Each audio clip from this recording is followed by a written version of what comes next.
오늘 저랑 사도행전 10번째 살펴보시는 시간입니다. 우리 주 예수 그리스도께서는 부활하시고 승천하신 이후 아버지께서 약속하신 성령을 받아 그의 제자들에게 부어주셨습니다. 이에 성령의 충만함을 입은 제자들은 각 나라의 언어로 담대하게 하나님의 큰일, 즉 하나님께서 그리스도 안에서 이루신 위대한 구원을 선포했지요. 그러자 어떤 일이 일어났습니까? 많은 사람이 자신의 추악한 죄악을 회개하고 그리스도 앞으로 돌아왔습니다. 하나님께서 주신 유일한 구원자이신 그리스도 예수 앞에 순복했습니다. 그런데 이처럼 놀라운 구원의 역사가 일어나던 때 동시에 어떤 일이 일어났는지 저랑 살펴보셨죠? 그리스도를 대적하여 죽였던 세력이 초대교회 역시 억압하기 시작했습니다. 산헤드린 공의회는 그리스도의 이름으로 병자를 고친 베드로와 요한을 구속했습니다. 그리고 그 능력의 이름, 예수 그리스도의 이름을 가르치지 못하도록 협박했지요. 하지만 베드로와 요한은 권력자의 협박에 굴복하지 않았습니다. 오히려 성령의 충만함을 입어서 그들이 거부했던 그리스도의 이름을 담대히 선포했습니다. 그리고 두 사도만 이렇게 행동한 게 아니었지요. 공의회에서 풀려난 두 사도가 교회로 돌아가 자신들이 겪은 모든 일을 알렸습니다. 그때 교회가 어떻게 했습니까? 대주제이신 하나님, 즉 천지를 창조하셨고 지금도 다스리시는 하나님께 기도했습니다. 역사의 주관자이신 하나님의 섭리를 기억하며 그분께 영광 돌렸습니다. 하나님께서 교회를 통하여 일하신다는 사실을 기억하고 대적들의 박해와 핍박 속에서도 하나님의 말씀을 담대히 전하고 그리스도의 이름을 충실히 전할 수 있기를 위해 오히려 하나님의 능력을 간구했지요. 그때 하나님께서 응답하셨습니까? 안 하셨습니까? 예, 당연히 응답하셨습니까? 그럼 어떻게 응답하셨습니까? 진동했다 그랬죠. 무슨 의미라고 말씀드렸어요? 하나님의 임재, 즉 하나님께서 함께 하신다는 사실을 더욱 명확하게 깨닫게 해주셨습니다. 또한 성령의 충만함을 입어 주눅드는 것이 아니라 더욱 담대히 말씀을 전할 수 있는 능력을 공급하셨습니다. 그런즉 이와 같은 교회의 역사를 통해 우리는 배우고 기억하고 되새기셔야 합니다. 성도 여러분, 교회는 박해 때문에 무너지지 않습니다. 오히려 박해는 교회의 신앙을 순결하게 하고 교회를 더욱 담대하고 능력 있게 만듭니다. 그러니 교회는 어려움과 박해를 두려워할 것이 아니라 오히려 그 어려움과 박해 속에 더 간절히 하나님 앞에 기도해야 합니다. 그때 하나님께서 어려움 속에 있는 교회를 더욱 순결하게 만드시고 그의 복음을 잘 증거할 수 있는 능력의 교회로 만들어 내시는 것입니다. 그러니 지금 이 나라와 이 땅의 어려움 속에서 우리 교회가 그리고 이 땅의 교회들이 더 열심으로 기도할 수 있도록 우선 우리 교회부터 기도에 힘을 내어주시기를 다시 한번 머리이신 주님의 이름으로 권면드립니다. 그리고 더 나아가서요, 오늘 저랑 이제 이런 내용을 살펴보시는 거예요. 성장하던 교회, 신실했던 교회를 위협하는 것은요, 실은 박해와 핍박만이 아니었습니다. 교회를 위협하는 일은요, 외부가 아니라 교회 내부에서도 발생했습니다. 오늘 저랑 살펴보시겠지만 본문에 기록된 대로 제가 표현해드리면 사탄의 공격은 교회 외부만이 아니라 교회 내부에서도 발생합니다. 오늘 우리는 이 사실을 본문을 통해 배워야 하는 것입니다. 그런즉 먼저 오늘 본문을 통해 기억하셔야 되는 교리가 있습니다. 사랑하는 교회요, 교회는 사탄의 회방을 경계해야 합니다. 하나님께서 초대교회가 한마음으로 기도할 때 하나님의 임재를 체험하게 하셨고요, 성령의 충만함을 덧입게 하셨어요. 그래서 교회는 하나님의 말씀도 담대히 전하고 계속해서 이 선한 사역 이어갈 수 있었거든요. 저랑 앞서 살펴보셨던 것처럼 그렇게 교회가 했었던 선한 사역 가운데 두드러진 사역이 뭐였냐면요, 자기 재산을 교회에 들여 가난한 자들을 구제한 거예요. 오늘 본문 36절로 이런 말씀이 있었잖아요. 구브로에서 난 레위족 사람이 있으니 이름은 요셉이다.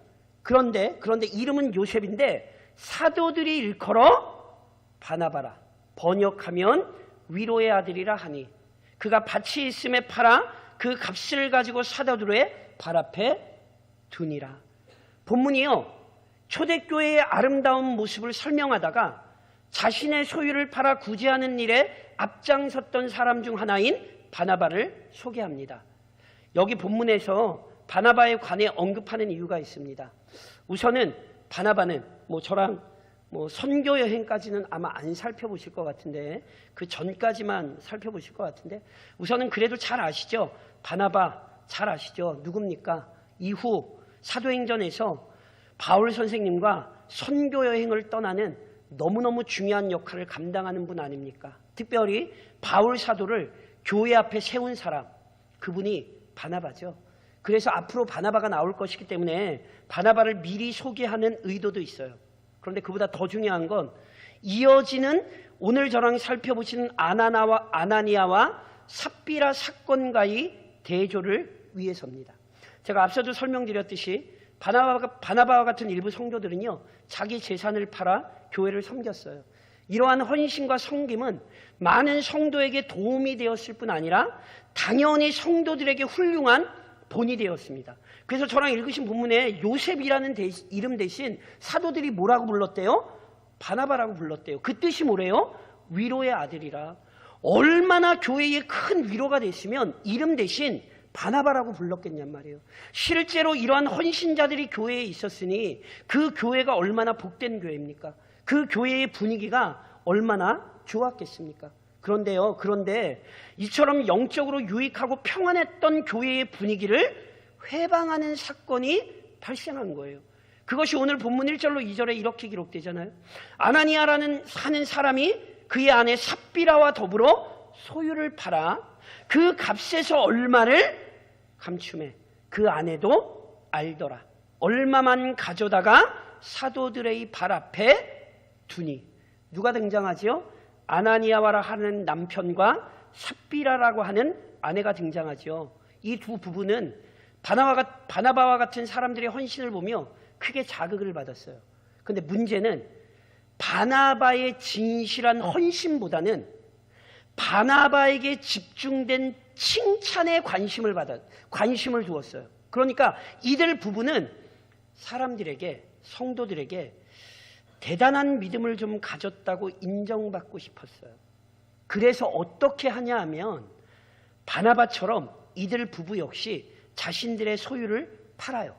그리고 그 소유를 사도들의 발 앞에 둔 거예요. 제가 앞서 설명드렸죠. 사도들의 발 앞에 두었다는 건 그 물질에 대한 모든 소유권, 권리를 사도들에게 맡겼다는 뜻이거든요. 그런데 이때 이들 부부가 팔았던 소유 전부를 드린 것이 아니라 본문을 보니까 뭐래요? 일부를 감추었대요. 자, 성도 여러분, 여기 이 성경의 표현을 좀 주목하셔야 돼요. 여기 우리말로 감추었다 이렇게 돼 있잖아요. 근데 이 말을 조금 다른 말로, 다른 의미로 바꿔서 제가 설명드리면 훔쳤다는 뜻이에요. 이 단어가 헬라어로 된 구약 성경에서는요, 구약 성경에 아간이라는 사람 기억하세요? 이 아간이라는 사람이요, 하나님께서 금지하신 물품을 몰래 취했거든요. 그때 이걸 성경이 도둑질했다, 그렇게 했을 때 사용되었던 단어가 여기 오늘 본문에 감추었다는 단어예요. 그러니까 한마디로 도둑질했다는 거예요. 그러니까 이걸 잘 보셔야 돼요. 제가 여쭤볼게요. 이들 부부가 누구 재산 팔았어요? 자기 재산 팔았잖아요. 그럼 자기 재산 팔아서 돈이 생겼어요?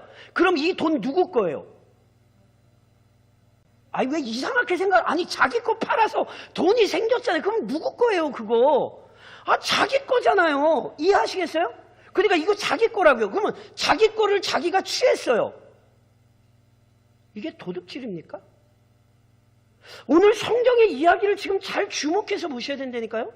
본문 4절 상반절에 이런 표현이 있잖아요. 땅이 그대로 있을 때에는 내 땅이 아니며 판 후에도 내 마음대로 할 수가 없더냐. 이게 지금 무슨 얘기인지 아시겠어요? 땅 팔기 전이나 팔기 후나 이거 다 누구 거라는 거예요? 야 이거 다 네 거야. 베드로가 그렇게 얘기하잖아요. 제가 이미 설명드렸듯이 성경의 사도행전에 나온 이 모습은 공산주의 아닙니다. 교인 되려고 그러면 그 재산 다 갖다 팔아야 되고 이렇게 생각하시면 안 돼요. 마음이 감동된 사람들이 마음에 감동된 대로 한 거란 말이에요. 이거 누구 재산이에요? 자기 재산이에요. 그런데 놀랍게 성경이 계속해서 베드로가 아나니아와 삽비라의 행동을 이렇게 표현하죠. 본문 3절에 이렇게 되어 있습니다. 베드로가 이르되 아나니아야 어찌하여 사탄이 내 마음에 가득하여 내가 성령을 속이고 땅값 얼마를 감추었느냐. 아나니아와 삽비라를 향해 뭐라고 얘기해요? 사탄이 그 마음에 가득했대요. 이 얘기는요, 사탄의 꾀임에 넘어가서 악하게 행동했다는 거예요. 그래서 본문 4절 하반절엔 이렇게 표현되어 있죠. 어찌하여 이 일을 내 마음에 두었느냐? 사람에게 한 것이 아니요 하나님께로다. 보세요. 베드로의 선언을 보면 지금 이 상황이 이런 것 같아요. 아마 이들 부부는 자기 소유를 전부 팔아서 그 전부를 드리기로 약속했던 것 같아요. 그런데 막상 전부를 드리려고 보니 뭐 한 거예요? 아까운 생각이 드는 거예요. 그래서 뭐 했어요? 일부를 감추고 전부를 드린 것이라 속인 거죠. 그래서 결국 사람들에게 칭찬도 받고 뭐 한 거예요? 자신들의 이익도 챙긴 거예요. 제가 다시 한번 말씀드립니다. 하나님은 이것을 억지로 빼앗으신 적이 없어요. 만일 자기가 그것을 팔아 자기의 마음에 그것을 다 드릴 믿음이 안 되면 일부를 드리고 하나님 제가 이 중에 일부만 드리겠습니다. 고백하면 괜찮아요. 그런데 뭐 한 거예요? 거짓말한 거라니까요. 자신이 전부를 드리겠다고 약속을 해놓고 전부를 드렸으면 괜찮은데 몰래 그 중에 일부를 취하고는 얘기를 안 한 거예요. 뭐라고 얘기한 거예요? 다 드렸다고. 문제는 사람에게 거짓말한 게 아니라 누구에게 한 거라고요? 성령님께 한 거라고요. 실은요, 본 사건을 이해하는 데 있어서 저희가 좀 난감한 부분이 있어요. 예를 들면 이런 거죠. 이들 부부 구원 받았을까요? 못 받았을까요? 예, 정답은 모릅니다. 함부로 재단하시면 안 돼요. 성경은 오늘 거기에 관심을 두고 있지 않아요. 오늘 성경이 우리에게 하고 싶은 얘기는 뭔지 아세요? 이들 부부가 악한 사탄의 계략에 넘어갔다는 거예요. 그런데 이들 부부가 악한 사탄의 계략에 넘어간 게 언제예요? 교회가 놀라운 구원의 역사를 나타내고 있었던 때예요. 교회가 성령이 충만하여 위대한 하나님의 역사를 나타내고 있던 그때에 놀랍게도 사탄에게 넘어가는 일이 발생하더라는 거예요. 그리고 이것은요, 정확히 말씀드리면 새롭지 않아요. 제가 아까 아간 말씀드렸잖아요. 아간이 혹시 언제 도둑질했는지 아세요? 아간이 도둑질한 때가 언제인 줄 아세요? 하나님께서 이스라엘 백성 앞에서 그 전능하신 능력으로 여리고성을 무너뜨렸을 때요. 하나님이 그들 앞에 위대한 사건을 일으키시던 그때에 아간은 사탄의 유혹에 넘어가 하나님의 말씀에 불순종했어요. 예수님의 제자 중 사탄의 유혹에 넘어졌던 게 가룟 유다만이라고 생각하시면 안 돼요. 베드로는 예수님의 십자가 죽음을 말리겠다고 나섰어요. 그때 예수님께서 어떤 말씀했는지 기억하세요? 마태복음 16장에 이런 말씀 있죠. 예수께서 돌이키시며 베드로에게 이르시되 사탄아 베드로에게 이르시되 사탄아 내 뒤로 물러가라. 너는 나를 넘어지게 하는 자로다. 내가 하나님의 일을 생각하지 아니하고 도리어 사람의 일을 생각하는도다 하시고. 성도 여러분, 이 구절 잘 이해하셔야 돼요. 예수님이 베드로를 사탄으로 취급하신 거 아니에요. 그렇게 생각하시면 안 돼요. 예수님은 베드로를 사탄이라고 부르신 게 아니라 예수님을 너무너무 사랑했던 베드로의 진심을 이용했던 사탄의 역사를 지적하시는 거예요. 베드로는 예수님을 너무 사랑했기 때문에 예수님의 고통받으면 안 된다고 생각했고, 그래서 예수님을 십자가 죽음으로 내몰아서는 안 된다고 여겨 예수님을 막아선 거지요. 그런데 그것이 하나님의 뜻과는 달랐잖아요. 베드로가 예수님을 사랑한 것을 사탄이 이용하여 하나님의 뜻을 거부하게 만든 거라니까요. 그래서 오늘도 명심하십시오. 사탄은 시들시들한 교회만 건드리는 것 아니에요. 사탄은 열심 있는 교회, 능력 있는 교회, 그 안에서 사탄은 역사합니다.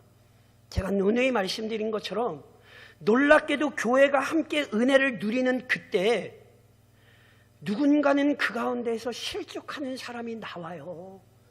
교회가 특별 새벽 기도회로 모여서 하나님의 은혜를 간절히 간구하는 그때인데, 그래서 많은 성도가 은혜를 경험하는 그때에 안타깝지만 어떤 성도는 사탄의 시험에 넘어진다니까요. 그래서 깨어 계셔야 돼요. 사탄은 지금도 교회 안에 역사하기 때문에 모든 성도가 깨어 있으셔야 한다고요. 동시에 교회는 죄악을 살피시고 징벌하시는 하나님을 두려워해야 합니다. 안타깝지만 아나니아와 삽비라 부부는 사탄의 유혹에 넘어갔습니다. 그래서 해서는 안 될 일을 저지르고 말았습니다. 그 결과 참혹했습니다. 사도들이 또는 베드로가 어떻게 이들 부부의 거짓말을 알게 됐는지는 모르겠어요. 그러니까 분명한 것은 사도들은 이들 부부의 거짓말을 정확히 파악했고, 그래서 이들을 책망해요. 이때 오늘 본문에 보면 베드로가 먼저 아나니아를 책망했잖아요. 너 사람에게 거짓말한 것 아니라 너 하나님께 거짓말한 거야. 베드로가 책망했잖아요. 근데 사랑하는 성도 여러분, 그때 어떻게 됐죠? 본문 5절로 6절에 이런 말씀이 있죠. 아나니아가 이 말을 듣고 베드로의 책망을 듣고 엎드러져 혼이 떠나니 이 일을 듣는 사람이 다 크게 두려워하더라. 젊은 사람들이 일어나 시신을 싸서 메고 나가 장사하니라. 보세요. 베드로의 책망이 끝나자 아나니아가 뭐 하죠? 즉사했습니다. 굉장히 두려운 장면입니다. 왜냐하면요, 베드로는 거짓말, 잘못을 책망했잖아요. 야, 너 거짓말한 거야. 이렇게 잘못을 책망했지. 베드로는 죽음을 선고하지 않았어요. 그런데 어떻게 됐어요? 죽었어요. 이게 어찌된 일입니까? 저랑 읽으신 본문에 성경이 이 일을 듣는 사람들이 다 크게 두려워했다 기록했잖아요. 이게 무슨 얘기인지 아시겠어요? 이 아나니아의 죽음이 돌연사가 아니라 그냥 어쩌다가 일어난 사고가 아니라 하나님의 진노였다는 사실을 사람들이 이해했다는 거예요. 그러니까 지금 아나니아의 급작스러운 죽음은 하나님을 속인 죄, 성령을 속인 죄가 얼마나 심각한 죄악인지를 명확히 확인시켜 준 거예요. 이처럼 하나님의 진노에 대한 인식은요, 즉각적으로 시신을 메고 나가 장사한 사실에서도 드러나요. 자, 저랑 이제 살펴보겠습니다만, 지금 아내 삽비라가 이 자리에 없었고요. 이 일을 알지도 못했거든요. 그런데 아내에게 알리지도 않고 가족에게 알리지도 않고 시체를 나가 장사를 지내요. 제가 여쭤볼게요. 이래도 돼요? 아니, 아내에게 죽음을 알리지도 않고 아내도 없는데 장례를 지내도 돼요? 이래도 되냐고요? 이래도 될 것 같으세요? 제가 설명을 드릴게요. 본래 유대의 기후는 시체가 쉽게 부패하거든요. 그래서 보통 일반적으로 24시간 이내에 우선 장사해요. 근데 이게 중요한 게 아니에요. 유대인들은 율법에 따라 하나님의 심판으로 죽은 경우라면 그 시체를 내버려두지 않고 즉각 매장해요. 그러니까 보세요. 아나니아를 왜 즉시 장사해요? 이게 하나님의 진노, 하나님의 심판이라는 사실을 교회가 명확히 알았기 때문에 그래요. 하나님의 진노를 받고 죽은 자를 내버려둘 수 없어서 즉각 장사하는 거예요. 그리고 이와 같은 교회의 행동과 인식은요, 합당했어요. 어떻게 알아요? 본문 7절로 8절에 이렇게 기록되죠. 3시간쯤 지나 그의 아내가 그 일어난 일을 알지 못하고 들어오니 베드로가 이르되 그 땅 판 값이 이것뿐이냐? 내게 말하라 하니 이르되 예, 이것뿐이라 하더라. 아나니아의 아내 삽비라는요, 남편의 죽음을 지금 알지 못해요. 그리고는 모른 채 한 3시간쯤 후에 집에 들어온 거예요. 그러자 베드로가 아나니아에게 물었던 것처럼 삽비라에게 역시 묻지요. 이게 정말 전부가 맞냐? 그러자 삽비라 역시 전부가 아닌 것을 알거든요. 남편과 아내가 다 같이 짜고 속인 거예요. 그래서 베드로가 다시 한번 기회를 줘서 물은 건데 삽비라가 전부라고 남편과 똑같이 속였어요. 그래서 본문 9절에 이런 말씀 있잖아요. 베드로가 이르되 너희가 어찌 함께 꾀하여 주의 영을 시험하려 하느냐? 보라, 내 남편을 장사하고 오는 사람들의 발이 문 앞에 이르렀으니 또 너를 메어 내가리라 하니. 베드로가요, 아나니아를 책망했던 것처럼 삽비라를 책망해요. 너희가 어찌 성령을 속이려 하느냐고, 여호와의 영 성령을 시험하려 하느냐고 책망해요. 그런데 아나니아에 대한 책망과 달라진 부분이 있습니다. 아시겠습니까? 아나니아를 책망할 땐 죽음을 선고하지 않았어요. 그런데 삽비라에게는 내 남편을 장사하고 오는 사람들이 뭐라고요? 너도 메고 나갈 거다. 뭘 선포하죠? 죽음을 선포하죠. 무슨 얘기인지 아시겠어요? 앞선 아나니아의 죽음을 통해 이 일에 대한 하나님의 진노를 베드로와 교회가 분명히 깨달았어요. 그리고 아나니아에게 죽음이 선고되었으니 삽비라 역시 죽음을 피할 수 없다는 사실을 분명히 알았어요. 그래서 베드로가 죽음을 선고한 거죠. 그리고 이것은 베드로의 착각이나 교만이 아니었죠. 왜요? 본문 10절에 이렇게 기록하잖아요. 곧 그가 베드로의 발 앞에 엎드러져 혼이 떠나는지라. 젊은 사람들이 들어와 죽은 것을 보고 메어다가 그의 남편 곁에 장사하니.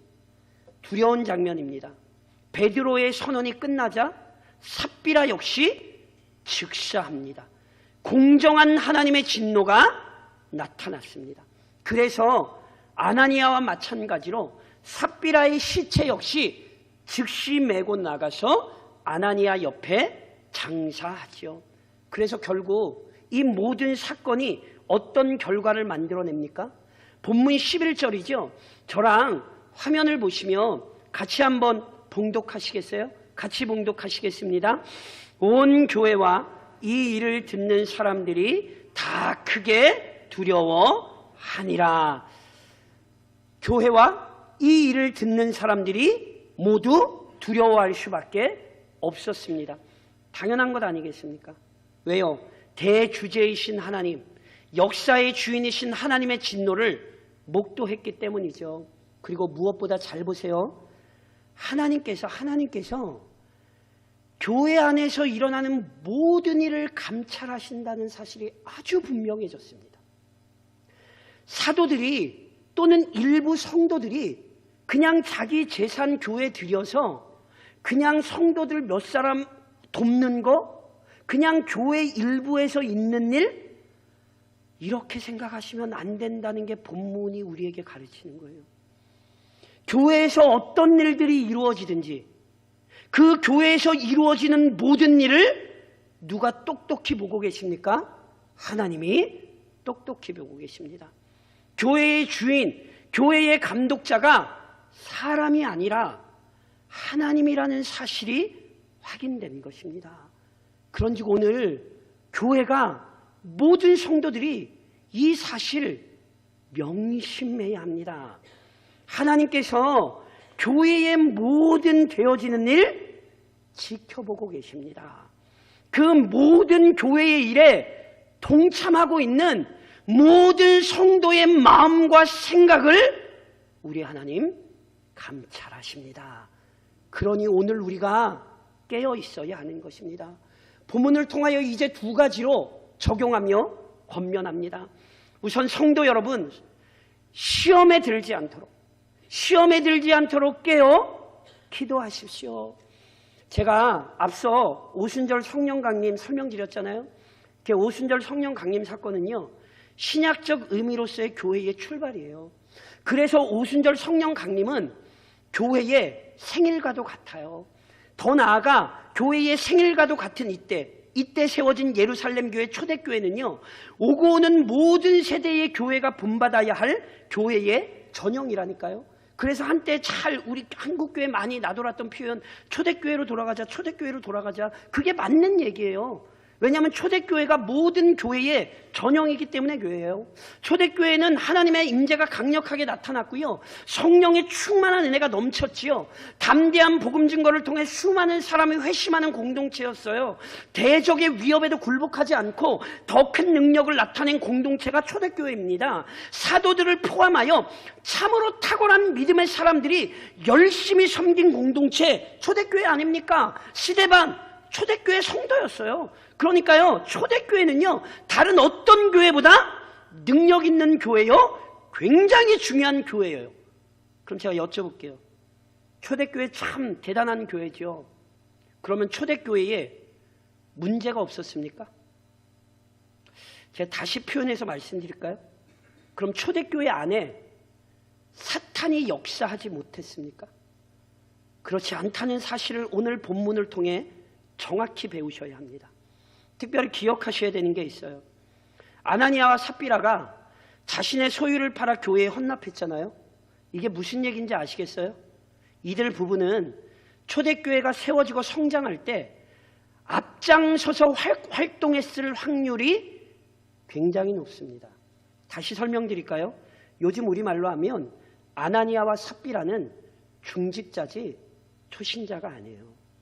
그런데 사탄의 미혹에 넘어졌어요. 그리고 성경이 이것을 기록해요. 왜요? 깨달으라는 거예요. 오늘 교회 안에 있는 모든 성도가 깨우쳐야 된다는 거예요. 성도 여러분, 교회와 그 교회에 속한 성도의 영적 상태는요, 굉장히 밀접해요. 제가 조금 쉽게 설명드리면, 우리 교회가 영적으로 든든하게 세워져 있어야 우리 교회에 포함된 속해 있는 성도 한 사람 한 사람의 영혼이 든든할 수 있어요. 그래서 온 성도는 언제나 교회의 영적인 상태를 위해 기도해야 되는 거거든요. 우리 교회가 깨어 있어야만 우리 교회에 함께 예배하는 모든 성도들의 영혼이 깨어 있을 수 있으니까. 아멘이세요? 근데 기억하셔야 돼요. 교회의 영적 상태와 성도 개인의 영적 상태가 완벽하게 일치하는 것은 아니에요. 그 교회는 능력 있는 교회이지만 그 교회에 속한 성도는 무능한 성도일 수 있어요. 그 교회는 참으로 성경적인 건전한 개혁신앙을 이어가는 교회일 수 있으나 그 교회의 성도의 신앙은 이단적일 수 있어요. 이 사실을 놓치시면 안 된다니까요. 바나바와 같은 믿음의 사람이 성령의 충만함을 입어 헌신할 때 아나니아와 삽비라처럼 사탄의 유혹과 시험을 따라가는 자들이 있었다는 사실을 남의 얘기라고 생각하시면 안 된다고요. 그래서 영적으로 깨어 계십시오. 영적인 긴장을 늦추시면 안 돼요. 제가 교회에 이런 중요한 일들이 있을 때마다 항상 좀 말씀드리죠. 상황과 형편이 돼서 새벽 기도를 참석하고 싶지만 진짜로 상황과 형편 때문에 못 참석하실 수 있어요. 그런데 교회가 그렇게 영적으로 깨어있는 기간에 새벽 기도회를 못 온다는 핑계로 영적으로 나태하시면 안 되는 거예요. 본인이 교회로 나오지 못하더라도 그 시간이 되면 가정에서라도 어디에서라도 엎드려 기도하십시오. 왠지 아십니까? 그러지 않으시면 시험 드실 수 있습니다. 교회가 영적으로 강하게 하나님 앞에 엎드려 있을 때에 자신의 영혼을 방치함으로 신앙에서 이탈할 수 있습니다. 아나니아와 삽비라 부부와 같이 되지 마십시오. 성경이 마가복음 13장에서 우리 주님이 뭐라고 말씀하셨는지 아세요? 깨어있으라, 깨어있으라. 내가 너희에게 하는 이 말은, 예수님께서 제자들에게 하신 이 말씀은 모든 사람에게 하는 말이니라 하시니라. 아나니아와 삽비라를 통해 준 교훈이 오늘 우리 모두를 깨운다는 사실을 기억하십시오. 동시에 거룩하신 하나님을 두려워하는 마음을 구하십시오. 제가 지금 말씀드린 것처럼 시험에 깨어있지 않으려면요, 깨어 기도하셔야 돼요. 동시에 사탄의 유혹에 휩쓸리지 않으시려면 어떻게 해야 되는지 아세요? 저를 좀 한번 따라 하시겠어요? 하나님의 시선. 뭐라고요? 예, 하나님의 시선. 뭔지 아시겠죠? 하나님 보신다고요. 아나니아와 삽비라 부부가 실은 여러 가지 영적인 문제를 좀 지니고 있어요. 예를 들면 이들은 명예 또는 인기의 마음을 빼앗겼어요. 물질에도 마음을 빼앗겼어요. 영적으로 기도했어야 되는데 영적으로 기도하지 못했죠. 사탄의 유혹에 깨어 있어야 되는데 사탄의 유혹을 대비하지 못했어요. 그러니까 실은 여러 가지 문제가 있어요. 그런데 근본적으로 이들의 가장 중요한 문제는 뭔지 아세요? 이들의 행위가 하나님 앞에 드러나 있다는 사실을 떠올리지 못했어요. 이들은 재산 일부를 숨기고 전부라고 이야기해도 아무도 모를 거라고 생각한 거예요. 뭐 틀린 말은 아니에요. 본인들이 어디 나가서 떠벌리지 않는 이상 실은 다른 성도들은 몰랐겠죠. 그런데 이게 어리석은 생각이잖아요. 사람은 속일 수 있지만 하나님 속일 수 없습니다. 욥기 11장에 이런 말씀이 있어요. 저를 한번 같이 읽으시겠어요? 화면 보시면서. 하나님은 허망한 사람을 아시나니 악한 일은 상관하지 않으시는 듯하나, 잘 기억하셔야 돼요. 지금 악하게 행동한 것에 대해 하나님께서 그냥 한번 넘어가셨다고 이대로 살아도 되겠구나 생각하시면 큰일 납니다. 하나님은 무서우신 분입니다. 사람은 속일 수 있으나 하나님은 속일 수 없습니다. 이들 부부의 악한 행실과 생각 하나님 아셨고 모든 사람 앞에 드러내셨습니다. 그런 적 잊지 마십시오. 누구도 하나님을 피할 수 없다는 사실, 하나님의 시선 앞에서 도망칠 수 없다는 사실을 기억하시고 이번 한 주간도 그 은혜 앞에 열심으로 간구하며 사셔야 되는 거예요. 저랑 앞서 이미 살펴보셨어요. 저랑 화면 보시면서 한번 같이 읽으실까요? 사도행전 4장 19절에서 사도들이 어떻게 고백했죠? 같이 봉독하겠습니다. 베드로와 요한이 대답하여 이르되 하나님 앞에서 너희의 말을 듣는 것이 하나님의 말씀을 듣는 것보다 옳은가? 어떻게 살아야 하는지 우리 압니다.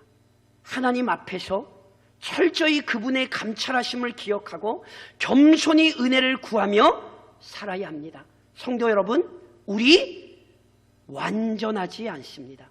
그래서 완전하신 하나님 앞에 은혜를 구하며 살 때 연약한 우리의 인생이 악한 사단의 계교에 넘어지지 않고 오히려 승리와 감사의 찬양을 부르며 살게 될 것입니다. 그러니 이번 한 주간도 그 하나님 앞에서 믿음의 경주를 늦추지 않으시고 깨어 계시는 한 주간이 좀 되시기를 우리의 구원자이신 주님의 이름으로 권면드립니다.